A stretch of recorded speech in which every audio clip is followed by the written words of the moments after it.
What's up, guys? This is Mike Loris with game number 3 between 3D and Fnatic. I think something happened to 3D's team or whatever, so the this bar at the top is going to be inaccurate. It currently stands 1-1 with Fnatic taking the second game, 3D taking the first game. And these guys are blasting through the picks. Holy crap. One way, 3D's going to open up with a Bat Rider after banning out what looks like some fairly standard bans. Both teams mixing in some of the potential carries in there with the Phantom Lancer as well as the Gyrocopter. Both heroes used to relative success in the previous games, but really Fnatic's last game was all about that Beastmaster Hawk play. Such global domination. You don't really see that all that often because Beastmaster has fallen out of style just a little bit, and also you need quite a large investment into getting those travels. It's a lot harder to get that on the Beastmaster than it is to, say, the Tinker, which we are going to see on 3D's side right now. Picking up the Tinker and the Bat Rider. Two core heroes already picked up there, so there's going to be a little bit of a contest to see who's going to get the mid lane. Usually it is the Tinker, although with the Bat Rider's lane dominance, you might want to slide the Tinker over, possibly give him a safe lane. And that means that with the Shadow Demon pickup, 3D is going to look to get another support hero as well as a primary farmer. Fnatic, they have picked up the Keeper of the Light as the first pick, so any push that comes their way from 3D's March of the Machines is going to be reflected very, very quickly by Keeper of the Light. And if you get that Blinding Flash off, it's a decent tool to use against that Bat Rider, if you're quick enough, of course. Fnatic also going to go with that Lifestealer, so they already have their carry lined up, and so far the trend of this game was to pick up as many hard carries as, pick up the hard carry and then run an aggressive tri-lane with that. Fnatic already have showed their hands with the Lifestealer, which it is technically, a little bit bad to show your hand early on, but, I'm sure they'll be okay with it because Lifestealer is just such a strong hero. Third pick from Fnatic is going to be that Nature's Prophet. So we're going to see what looks like a kind of similar situation as the last game. Once again, all three of these heroes on Fnatic have some sort of global component. Lifestealer could pop into a Nature's Prophet, Keeper of the Light can bounce people all around, and, well, that's a pretty solid combo. They get some global map control. Of course, 3D this time will have something to actually counter that. They have the Tinker, who is also a very global hero. And the ban from 3D, I like it. Ban out that Beastmaster. That Beastmaster was so problematic, and well, if you're smart, you don't want to play up against that again, because Fnatic, they're shaping up to have pretty much the exact same team. And 3D lost last game, so you don't want to be going up against the exact same team. Leshrac as well as Magnus being banned out there. Leshrac limiting the possibility for that aggressive tri-lane play. But Fnatic will have their pick of the support heroes, so it shouldn't matter all that much. And Magnus as well, a good partner with the Lifestealer. Again, more of that initiation, get that feast going to get in close. Fnatic, all three of their bans are going to be the hard carries. And it looks like 3D is going to take their time with their hard carry pick, instantly snatching up that Bane. Bane Elemental is a pretty decent counter versus Lifestealer, because even if he does pop that Rage, an instant Fiend's Grip means that Lifestealer isn't going to be gaining any life anytime soon. And Fnatic, they have one thing that interrupts it so far, that is going to be the Blinding Light. Blinding Flash? Blinding Light? Blinding Light. Why do I think it's Blinding Flash? So Fnatic probably would benefit from picking up a couple more stuns. 10 seconds remaining. Really, you want to have stuns on your side when you're up against the Bat Rider, who's going to be blinking and dragging people out. You could slow them down, which, it's good and everything, but you kind of just want to stop them in their tracks, and, well, they're going to use the Storm Spear for that. If they want to stun, they're going to get it through Electric Vortex. A lot of mobility, once again, on this Fnatic side. Ooh, the carry's going to be PA from 3D. Very interesting. I was just about to say that Fnatic's bans, Anti-Mage as well as the Faceless Void, not really all that powerful in aggressive tri-lanes. Void is decent, but Anti-Mage not so much. They don't really have any huge crowd control effects. Phantom Assassin, on the other hand, well, first of all, she's definitely not as survivable as the Anti-Mage or the Void, and she's not as bursty as far as magic damage goes as the Luna. However, what Phantom Assassin does offer is just a consistent stream of damage. She constantly can throw out those daggers to last hit if need be, but, mostly to harass the enemy back. And then once you see an opportunity, Shadow Demon, Bane Elemental, they can both start up. The problem with 3D's tri-lane right now is that they have a lot of disables that won't really allow Phantom Assassin to attack. They could eliminate people from the fight, yes, but Phantom Assassin won't be able to hit those people, so we're going to see how they actually play this out. I do believe they're going to run it anyway, but the lack of sheer stuns, like usable stuns, on the 3D side may prove to be problematic. Fnatic, with their last pick, is going to pick up the Rubik once again. So Rubik is going to be seen. Lots of good spells to take. Rubik is, of course, very soft against the Phantom Assassin. But if you could steal anything that the Tinker has, Batrider is also a very valuable hero to steal spells from. And No Tail is probably going to be joining the tri-lane with Fly and Era. So that is going to be one setup stun, charge up the time, save time so that Keeper Light can charge up his Laser Blast. And everyone loves a Laser Blast, right? Era can also follow through with the open wounds. 5 seconds What remaining. 3D do have going for them versus that tri-lane, if the tri-lanes go against each other, is the fact that their tri-lane is, or has the potential to be, incredibly defensive. What I mean by that is, say Phantom Assassin gets levitated up into the air, you could Nightmare her to give her a little bit of vulnerability, you could Disrupt her, or you could do both. Hell, why not do both? So Nexus is going to be pretty survivable in the lane, even going for a Stout Shield. So let's actually go over who's playing what before we start. Oh, we're seeing very aggressive warding from Trixie, blocking off the ancient camp, sees the Tinker on the other end. Very, very uncommon you see stuff like this happen. But, well, that already happened. Trixie playing a little bit risky. Sharfik could have put a lot of damage onto that Nature's Prophet. Don't know if he realized what was going on there, but Batrider now does know that Nature's Prophet is doing something odd in the woods. Sharfik is going to be playing the Batrider, Lolik on the Tinker. We're going to be seeing Solo supporting the Shadow Demon, Nexus hard carrying the Phantom Assassin, and Dread also supporting his Bane Elemental on the Fnatic side. Honey is going to be playing Storm Spirit, Fly supporting as the Keeper of the Light. Going to head up towards the top lane.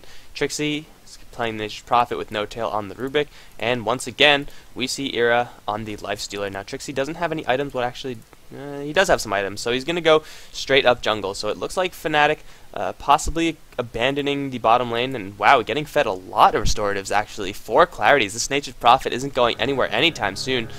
And I apologize for the frame rate lag. I'm not actually sure what's causing that. But it's not too bad, right? We could plow through this game if I could move the map. So the bottom lane is going to be a complete free lane for 3D. 3D, are they going to contest the top lane? They are not. They're going to put Nexus on. I'm going to pause this game real quick, see if anything's running in the background that shouldn't be, because this frame rate lag is a little bit too much. So pausing, and then we'll get right back into it once I fix the problem. Alright, so it turns out that the rendering was at 100%, but not stopping, so thought that would actually clear up, but it looks like we're still receiving a little bit of frame rate lag. If this goes on for if this is too bad, I'll just restart my computer or something like that. But it looks like this is going to be okay. Mid lane, it is going to be Hani going 1-on-1 versus the Batrider Sharfik. And the Storm Spirit is going to be rushing a fast bottle, as is the Batrider, I expect. Yes, you can see Hani already picking up that magic stick. So every single tar stack is going to be giving the Storm Spirit a little bit more to survive on. Now Storm Spirit has got to be careful, at least until he reaches that level 6 mark. Sharfik can go for a kill on the Storm Spirit, because once the tar stacks start to land, and once support comes in from Solo and Dread, this is going to be very dangerous. Hani is going to get disrupted. There's the Firefly, 2 stacks of tar onto Hani. He's going to pop everything he has, but Dread is here as well, taking up quite a few tower shots. Hani can actually turn around from this Dread, nightmaring himself, and actually is doing a lot of damage. However, the lightning is going to pop him, and Hani gets a kill before he goes down. A little bit of a misplay from the Bane Elemental, giving Hani the first blood where that should not have happened. Batrider losing pretty much all of his health in that exchange. Also, yes, he did get the Storm Spirit, but at the exchange of the Bane Elemental, that Nightmare did a lot more to the Bane and was perfect setup. And now Trixie coming in from behind, using that 1-point teleport, 2 taps onto the Batrider, and Batrider's going to go down. Did 3D forget about the Nature's Prophet? You'd never want to stay in that lane with like 50 HP. That's just asking for trouble. But yeah, as I was saying, Dread setting himself up for Hani's kill. Yeah, the Static Remnant will just burst right through that Nightmare. Bane Elemental put himself on a silver platter, as did Sharfik, really. So 3D already giving up 2 kills, and Hani now does have his bottle, 300 extra gold in the bank. Not to mention the fact that Nature's Prophet is going to get a little jump of gold from that. It's going to be a little bit quicker on his Hand of Midas. So already the mid lane not going too well for 3D. The top lane, Era's just going to farm up. He's being supported by No Tail as well as Fly, just doing some pulling action. And of course, Trixie is hardcore jungling. Solo doing the pulling action on the other end, as is Dread. Looks like Lolik just getting as many points in the March of the Machines as he possibly can. And wow, this Sentry Ward. Very good recognition of 3D. Sorry I missed this actually happening. But dewarding this camp, so the ancients could actually spawn. The person who's going to be eating all those up is going to eventually be the Tinker, who has been stacking this hard camp, using a couple points of the March of the Machines to clear that out. Meanwhile, Dread is stacking and pulling this easy camp. So a lot of jungle action going on. A couple months ago, you probably wouldn't have seen it like this. Usually more teams would go onto the hard lane, and you might see some trouble in the mid lane. Houndy with 4 stacks of tar. Firefly is up, and he's going to drop. No teleportation from support from the Nature's Prophet, unless he's going to think about where he's going. He's going to the top lane simply to push. He does have Ring of Basilius, a lot of mana, plus 2 points in the Treants. Puddle Blast, plus the Fade Bolt. This creep wave is going to go bye-bye. That is going to mean that the tower is going to drop. 3D, they can't really do the same thing. They don't have the same pushing power. Nature's Prophet, Fly on Keeper of the Light. That's some pretty intense pushing right there. And meanwhile, on the other end, yes, Nexus is getting free farm, but this is a tower going the way of Ira. It's a lot of extra gold, 1,200 on him, even though Nexus is slightly ahead as far as his gold per minute goes. This is going to be a huge jump in gold for the Fnatic side. Lola's going to come in, but with only 1 point of missile, he can't actually do much about this. He's got to watch out for telekinesis, got to watch out for open wounds. I think Fnatic can even keep going on this. They have the unlimited mana for Keeper of the Light, focused on the chakra magic. Although 2 points of March of the Machines, this will be a little bit more dangerous. March of the Machines, keep in mind though, has a very high cooldown. Most of Tinker's spells actually have really high cooldown, that's why he has Rearm. We now see another Observer Ward. Fnatic relentless about preventing 3D from making this ancient stack. So Lolik is finally going to find some time on this top lane, however, level 4 versus the level 4 on Lifestealer, who's almost at his Hand of Midas. Does have it, what? No, okay, doesn't have his Hand of Midas. That is 1.5 of Hand of Midas, I guess. Kind of weird thing to see on the courier. But Ira's almost at that item, and he could open up on Lolik anytime he wants, really. Tinker really needs 1 point of laser, but even then, you have the Rage. Ira's gonna still farm this bot lane, to this top lane, relatively comfortably. In the meantime, Nexus, 3 point stifling dagger. He could Rasp back Fly as well. So both these light intelligence heroes got to be very careful. No Tail almost dying. 2 stacks of the tar on him. Nightmare onto Hani, but Trixie is the one that they got to worry about doing the damage, even summoning some treants. One more right click is getting a Storm Spirit that killed. Trixie, does he have mana for a Sprout? He does not for another 10 seconds. And Hani is also without the levels to actually zip in there. So the Rubik survives, albeit barely. Once again, we see a little bit of aggression from 3D that is not really paying off dividends. They jump in, try to get a kill, end up paying for it the first time with the Bane, then the Batrider, then the Batrider again. So 3D might be playing a little bit too over-aggressively. There's a lot of support rotating around from Fnatic, especially in this mid lane where we might see Sharfik go down yet a second time. No Tail's looking to get that telekinesis. He's going to land it. Hani, does he have enough mana for pull? Yes, he does. Going to unleash all the damage that he has. Nature's Prophet even going to send some treants in, but in the end, it's going to be the creeps that take it. Batrider dying again. Way too aggressive, and No Tail, you know, less than 200 life, no big deal, just go in and kill things. Really only need that telekinesis. It was Hani with his spell combo that did all the damage.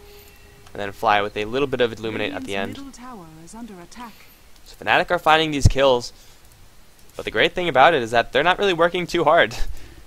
They are kind of just sticking around their lanes, you know, minor walking support, no teleportations being burned, or not in a major way. And then 3D, they're just, you know, running up into the jaws of Fnatic saying, hey, you guys want some gold? Because I have a Batrider right here, and he's pretty tasty. So Fnatic's going to be very happy about that. They're not spending much money on teleportation, not in a huge way. They're getting kills on a very important hero, the Batrider, who wants his Blink Dagger as fast as possible, but right now isn't even level 6 yet. Granted, Storm Spirit isn't level 6 either, just because he's been roughed up pretty badly in the lane, always in constant danger. But Sharfik playing the Suicide Bomber role is getting a lot of kills, a lot of gold to the others and to the other team. Especially Nature's Prophet already has his Hand of Midas, and he's building up towards some bigger items as well. Sharfik being baited by an illusion from Hani, even unleashing the lasso. Everything used there, it was just an illusion. Wow. 3D. What happened, guys? What happened? Oh wow, this is just this is definitely not the same 3D that we saw in the past games. Now Sharfik in a little bit of danger once again. Full blast of course is Hani going to pull him in. Disruption friendly. from Solo. He's going to unleash everything he has, but it's not going to be enough. Once again, that disruption setting up for that static remnant. And now Solo might be in a little trouble. Is there any interrupt from this? There is not. No cooldowns available. And Batrider, once again, being a little bit aggressive. Hani, not done yet. He's going to drop to 100 HP, but he's going to pick up the Bane Elemental kill. Era is here to support as well. He's going to open up onto Lawlick. Rage is popped. Open wounds as well. And Hani's going to turn and support his friendly Lifestealer. That's 3 down for 3D, and Era picks up one of them. Hani, diving deep, finally hits his level 6. But 2 to 7. Who are actually the 2 to die? Is both Storm Spirit. So Hani's getting the short end of the stick for Fnatic. But he's also getting quite a few kills, and, well, 3D, their heroes are not getting enough farm. Nexus is going to dive deep for Fly. He's very low on HP, but a huge coup de grace. And now Fly is going to use that illuminating the light to push him back, but a Fade Bolt coming in, Horses as well, and Nexus. I have no idea what the hell he's doing there. But he's going to regret that decision. He has 30 seconds to think about why he died. Doing pretty good. He didn't actually have to go too aggressive onto Fly. I mean, the creep wave was more or less in a good spot to keep farming. But he went a little bit over aggressive. He knew that his team was behind and he needed to get a lot bigger, a lot quicker.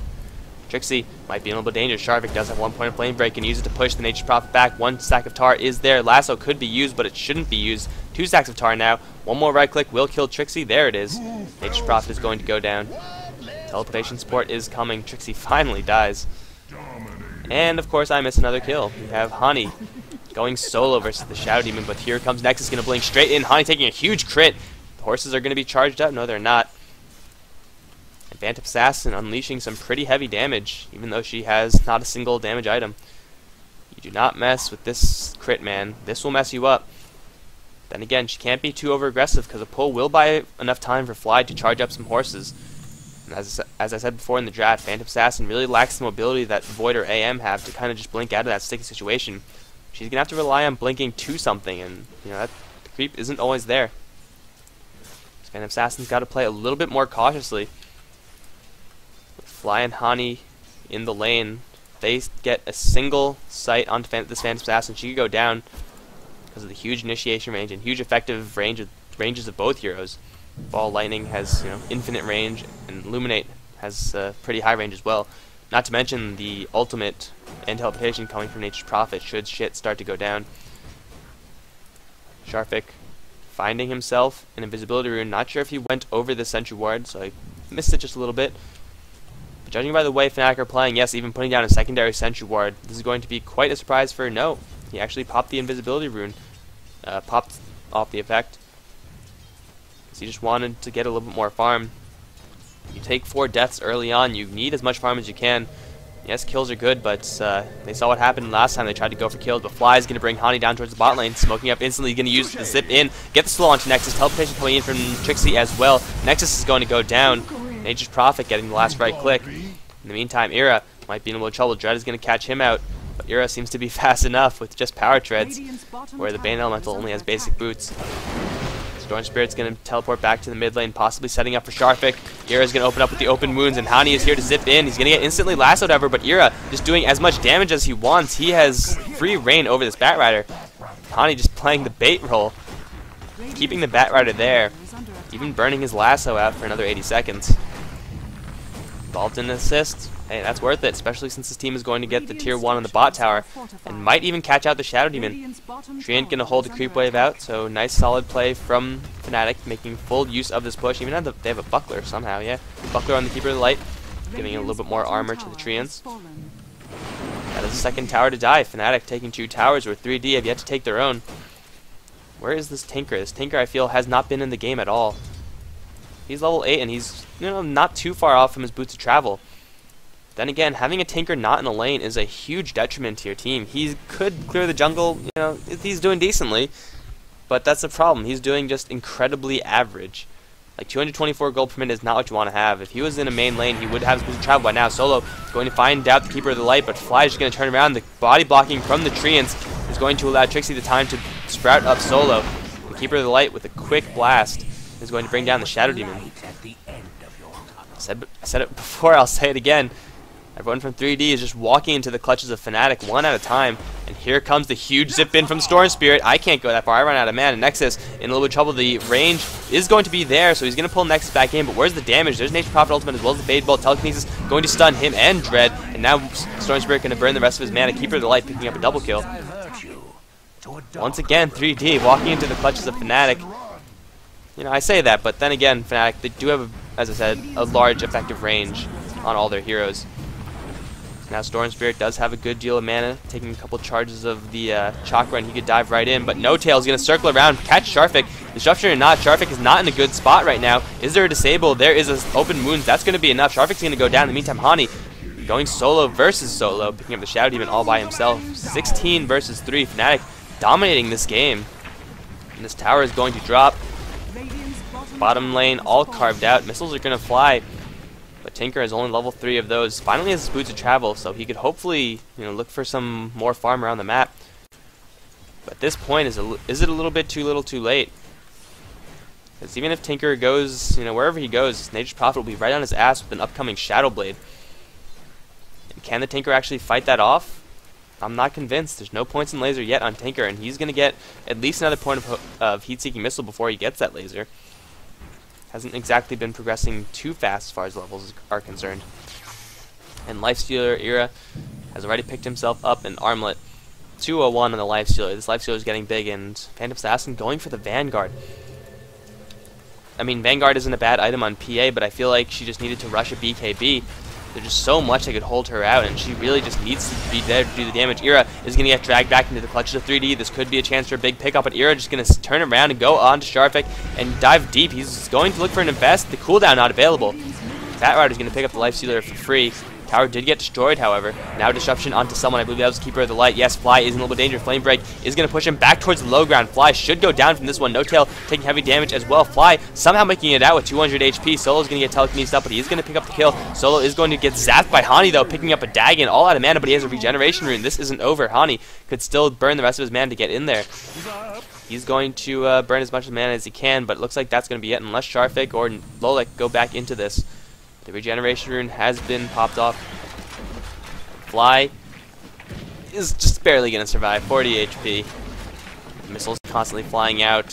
Finally, 3D get a little bit of counter push with those with that March of the Machines. But as I was saying before, Phantom Assassin, that Vanguard is going to help. That's definitely not going to help her enough, especially when Hani is right here. Nexus, it's a trap. Nexus should go down from this one. Hani is not going to be able to close out the deal, though. Shadow Demon came in, allowed for the Phantom Assassin to get out of there. But yeah, Phantom Assassin just needed that BKB. I feel would be a much more valuable item than the Vanguard. Yes, the Vanguard does give you a lot of survivability, but right now she needs to be doing a little bit of damage. Not enough damage is coming out on the 3D side. And BKB, although normally isn't considered a damage item, the fact that it'll just give her freedom to hit will mean that she gets more crits, and that's where the damage really comes from. It's one of the luxuries of playing Phantom Assassin. You don't actually have to build up straight damage. You can build up survivability and get damage through that. The survivability that Vanguard gives isn't the right kind of survivability. Bane Elemental in a little bit of trouble. He's going to drop to Nature's Prophet. Getting caught out once again by the open wounds. Hani's going to zip in. Going to go very aggressive, looking for Solo. Not going to find him.